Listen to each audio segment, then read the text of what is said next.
നമസ്തേ. 6ാം class മുതലുള്ള CBSE സംസ്കൃതം പരീക്ഷകളിൽ കാണാവുന്ന ഒരു ചോദ്യമാണ് സമയലേഖനം. ഈ ഒരു വീഡിയോയിലൂടെ സമയലേഖനത്തിലൂടെ നമുക്ക് എങ്ങനെ 4 മാർക്ക് ഷുവറായിട്ട് വാങ്ങിയെടുക്കാമെന്നുള്ളതാണ് അതിൻ്റെ മെയിനായിട്ടുള്ള ശ്രദ്ധിക്കേണ്ട കാര്യങ്ങളൊക്കെയാണ് ഈ വീഡിയോയിലൂടെ ഡിസ്കസ് ചെയ്യുന്നത്. വീഡിയോയുടെ ലാസ്റ്റിൽ മോഡൽ ക്വസ്റ്റ്യൻസും നമ്മൾ ഡിസ്കസ് ചെയ്യുന്നുണ്ട്. അപ്പോൾ നമുക്ക് വീഡിയോയ്ക്ക് കിടക്കാം. സമയലേഖനം.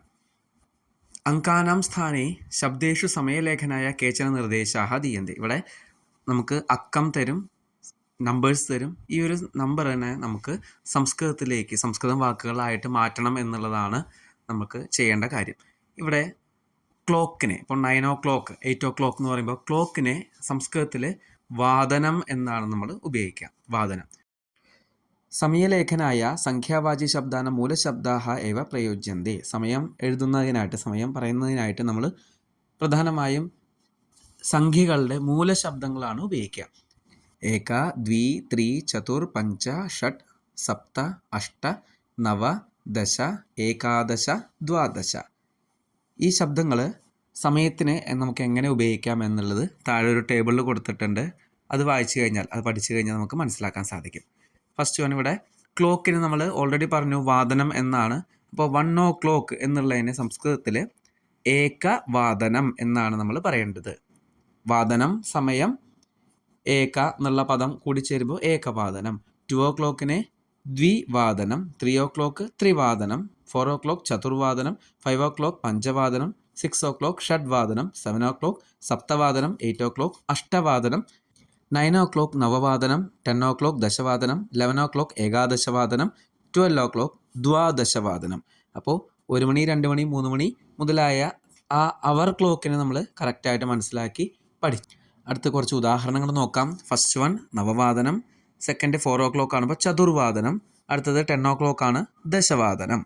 അപ്പോൾ ഇങ്ങനെയാണ് നമുക്ക് അവർ ക്ലോക്ക് പറയേണ്ടത്. അടുത്തത് ക്വാർട്ടർ പാസ്റ്റ്, 15 മിനിറ്റ് കഴിഞ്ഞ് കഴിഞ്ഞാൽ എങ്ങനെയാണ് എന്നുള്ളതാണ് നോക്കാനായിട്ട് പോകുന്നത്. അപ്പോൾ 15 നമ്മൾ കാലെന്നാണ് പറയുക. സംസ്കൃതത്തിൽ സപാദ എന്നാണ് ഉപയോഗിക്കേണ്ടത്. ഇപ്പോൾ 1:15 നമ്മൾ സപാദ ഏകവാദനം, അത് ഒരുമിച്ച് പറയുമ്പോൾ സപാദൈകവാദനം എന്നാണ് പറയേണ്ടത്. സപാദ ഏകവാദനം എന്ന് പറയാം, ഒരുമിച്ച് സപാദൈകവാദനം, വൃദ്ധിസന്ധി എന്ന രീതിയിൽ നമുക്ക് പറയാൻ പറ്റും. 2:15 സപാദ ദ്വിവാദനം, 3:15 സപാദ ത്രിവാദനം, 4:15 സപാദ ചതുർവാദനം, 5:15 സപാദ പഞ്ചവാദനം, 6:15 സപാദ ഷഡ്വാദനം, 7:15 സപാദ സപ്തവാദനം, 8:15 സപാദ അഷ്ടവാദനം, 9:15 സപാദ നവവാദനം, 10:15 സപാദ ദശവാദനം, 11:15 സപാദ ഏകാദശവാദനം, 12:15 സപാദ ദ്വാദശവാദനം. ഉദാഹരണം നോക്കാം. ഇവിടെ 5:15 ആണ്, അപ്പോൾ സപാദ പഞ്ചവാദനം.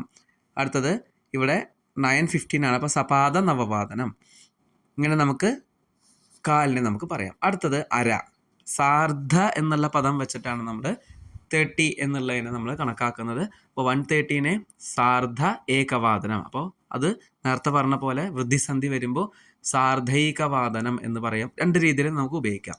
2:30 സാർദ്ധ ദ്വിവാദനം, 3:30 സാർദ്ധ ത്രിവാദനം, 4:30 സാർദ്ധ ചതുർവാദനം, 5:30 സാർദ്ധ പഞ്ചവാദനം, 6:30 സാർദ്ധ ഷഡ്വാദനം, 7:30 സാർദ്ധ സപ്തവാദനം, 8:30 സാർദ്ധ അഷ്ടവാദനം.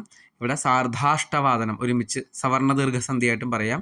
9:30 സാർദ്ധ നവവാദനം, 10:30 സാർദ്ധ ദശവാദനം, 11:30 സാർദ്ധ ഏകാദശവാദനം. ഫസ്റ്റ് പറഞ്ഞ പോലെ സാർദ്ധൈകാദശവാദനം എന്ന് പറയാം. 12:30 സാർദ്ധ ദ്വാദശവാദനം. കുറച്ച് ഉദാഹരണം നമുക്ക് നോക്കാം. ഫസ്റ്റ് വൺ സാർദ്ധ പഞ്ചവാദനം, അടുത്തത് സാർദ്ധ ഷഡ്വാദനം, 6:30 ആണ്. ലാസ്റ്റ് വൺ 11:30 ആണ്, അപ്പോൾ സാർദ്ധൈകാദശവാദനം. 11:30 സാർദ്ധ ഏകാദശ. ഇവിടെ ആ പ്ലസ് എ വരുമ്പോൾ ഐ എന്നുള്ള വൃദ്ധിസന്ധി റൂൾ അനുസരിച്ച് സാർദ്ധൈകാദശവാദനം എന്നാണ് നമ്മൾ പറയേണ്ടത്.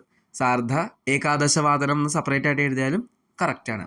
ഇനിയാണ് നമുക്ക് ശ്രദ്ധിക്കേണ്ടത് ഇവിടെ 45. ഇപ്പോൾ 1:45 എന്ന് പറയുമ്പോൾ സംസ്കൃതത്തിൽ ക്വാർട്ടർ ടു അല്ലെങ്കിൽ ക്വാർട്ടർലെസ് 2 എന്ന് പറയുമ്പോൾ പാദോന എന്നുള്ള പദമാണ് ഉപയോഗിക്കേണ്ടത്. പാദോന എന്ന് പറയുമ്പോൾ ഊന എന്ന് വെച്ചാൽ കുറവ്, 15 കുറവ്. പാദം എന്ന് വെച്ചാൽ 15 ആണ്. അപ്പോൾ 15 കുറവ് ഏതിൽ നിന്ന്? നമ്മൾ നെക്സ്റ്റ് അവർ ക്ലോക്കിലെ എത്ര? ഇപ്പോൾ 1:45 എന്ന് പറയുമ്പോൾ അടുത്ത അവർ ക്ലോക്ക് എന്ന് പറയുമ്പോൾ 2ലേക്കാണ് പോകുക. 2 മണിയാണ്. 1:45 കഴിഞ്ഞ് 15 മിനിറ്റ് കഴിഞ്ഞാൽ 2 മണിയാണ്. അപ്പോൾ 2 നിന്ന് 15 കുറച്ച് കഴിഞ്ഞാലാണ് നമുക്ക് 145 കിട്ടുക അല്ലേ. അപ്പോൾ അതുതന്നെയാണ് സംസ്കൃതത്തിൽ നമ്മൾ പറയുന്നത് പാദോന ദ്വിവാദനം എന്നാണ് നമ്മൾ സംസ്കൃതത്തിൽ പറയുക.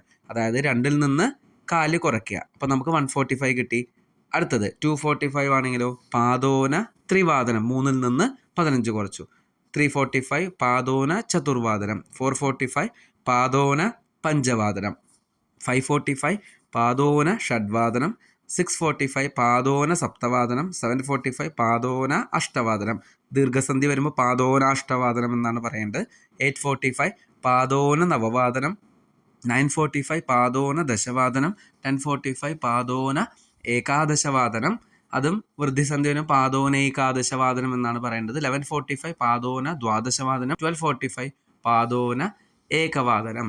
1 മണിയാണ്. അപ്പോൾ 1 മണിയിൽ നിന്ന് 4 കുറയ്ക്കുമ്പോൾ 12:45 നമുക്ക് കിട്ടി. അപ്പോൾ പാദോന ഏകവാദനം എന്നാണ് പറയേണ്ടത്. ഈ ഒരു ചോദ്യം പലപ്പോഴായിട്ട് കണ്ടിട്ടുണ്ട്. നമുക്ക് ഉദാഹരണം നോക്കാം. ഇവിടെ 5:45 ആണ്. അപ്പോൾ സമയം പറയുമ്പോൾ പാദോന ഷഡ്വാദനം.